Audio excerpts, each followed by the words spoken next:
some of the body languages that it is used in a toxic and a hostile work environment by a manager or supervisor and even some colleagues to create an uncomfortable environment for the person who's being targeted. Hey guys, my name is Farina, and I go by Niku Coaching here in this platform, TikTok, and also as well as on YouTube. I'm on YouTube and Facebook and Instagram as well, and I go pretty much with the same name, Niku Coaching. And I specialize in narcissistic abuse and trauma recovery, and also I do some career mentoring as well for those who might need a little bit of help transitioning from academia to corporate environment, especially new graduates from college, and those who in general are facing some issues, and for example, discrimination or um, um, narcissistic abuse at work, basically. And in my channel, I talk about the signs, how to tell if you are in a narcissistic relationship or working in a narcissistic and hostile work environment, and what to look out for, how to maneuver, and how to what to do about this type of a situation that you're in, and to be able to provide ways and methods and even therapy methods to be able to help um, individuals see the pattern and be able to heal and break the cycle and be able to basically break free from this attracting these type of individuals and environments to themselves, because there is a way out and we ultimately want to come up with a solution. Talking about abuse is okay and is definitely necessary, and getting educated about it and the signs is very important. However, we want to find a resolution, and we need to find a solution to be able to break free so that you start attracting healthy bosses, healthy environments, healthy um, relationships, healthy people into your life, and it's absolutely possible.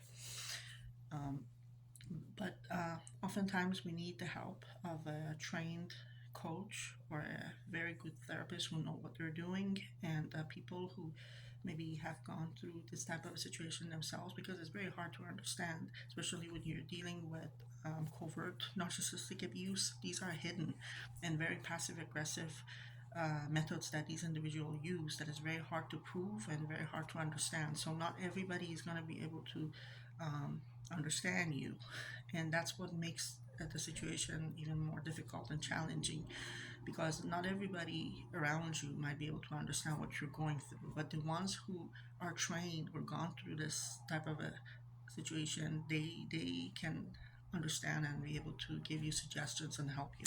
So with all that said, please don't forget to subscribe and like and share my videos, and because I will be posting a different content every day, and also creating videos and posts that talks about this subject basically.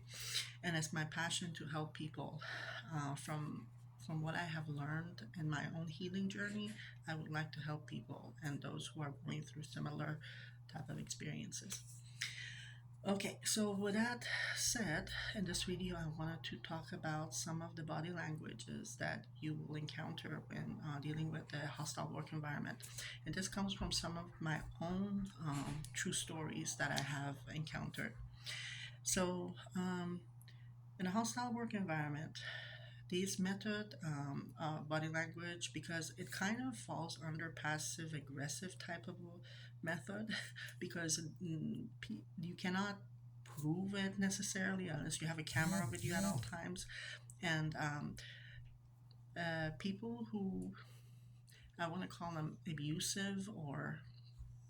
um, abusive or toxic managers or supervisors, or people who have started to target somebody particularly, they tend to use these methods a lot because it's not written and when it comes to legal terms, um, it's not an employment law is not included so that somebody could call these people out on their body language or nonverbal cues. That is why they tend to go and use these methods a lot, because as of now, and I'm trying to work on one of my motivations is to try to change the employment laws in different states, because so that these narcissistic managers won't be able to get away with using these type of methods um, to target and abuse some of the good employees they have, just because they don't want them there, or they present a threat, or for whatever reason they're doing this. Sometimes it's very unfair, and but anyway, so here we go. Um, Usually, these type of people, they can give you stares, uncomfortable stares. Like, you notice you're doing your thing. You say you're working on your project, you're sitting on your table, minding your own business, working on a project, and all of a sudden you notice that there's somebody looking at you, and you turn around and see somebody is right there staring at you, and they just don't stop. They're just looking at you, and you can tell they're looking at you. And their look is kind of maybe making you feel uncomfortable in a bit. That's one way. If you notice somebody is looking at you, laughing to their call with their colleagues, and you can tell they're talking about you. Sometimes even they might be talking in a different language. So, but you can tell, especially if you know that language a little bit, or maybe you can educate yourself in that language to if you want to find out what if they're talking about you or not. Sometimes these type of people, they switch to a different language because they don't want you to understand what they're saying, and even instead of using your name, they can refer to you as the girl or the lady, and then they say their thing. So you can educate yourself on that language if you want to, or very curious to know if they're taught what they're saying. So that's the second method. Another one would be, they're passing by, and again, but they're passing by your table. They give you certain looks, and you can tell the vibe is not very positive. They're looking at you, and um, you can communicate a lot of things with just a look. I could say 1,000 things without you saying a word, right? And we all know that.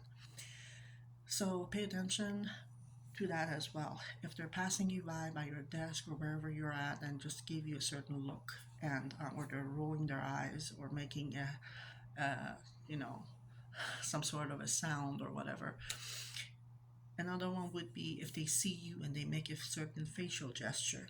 Facial gestures matter because they could tell directly how they feel about you. You come in, they see you, all of a sudden they make a certain a facial gesture, or they turn around and put their backs at you. Um, you know, the way they're standing, or the way they're facing when they're talking to you, um, their hand gestures, what is it saying? Um, all these things, or the tone of voice, even when they try to talk to you. Let's say they're talking to your colleague, and all of a sudden they talk to you and they change the tone of voice, and it becomes as if you feel like they don't care about you, or it just sounds, it communicates disrespect. You know what I mean? If for any reason you feel uncomfortable, their body language, the tone of voice, their hand gesture, their facial gesture, the way they look at you makes you feel, the way they're interacting with other colleagues in that environment, it makes you feel uncomfortable, feel disrespected, and it just doesn't communicate a good vibe that you're being valued or included. They're all signs of a negative body language, and because you're not supposed to feel that way in a healthy, positive environment. If you're working hard, you're supposed to feel respected, appreciated, and embraced. Okay, so until the next video, guys. Bye.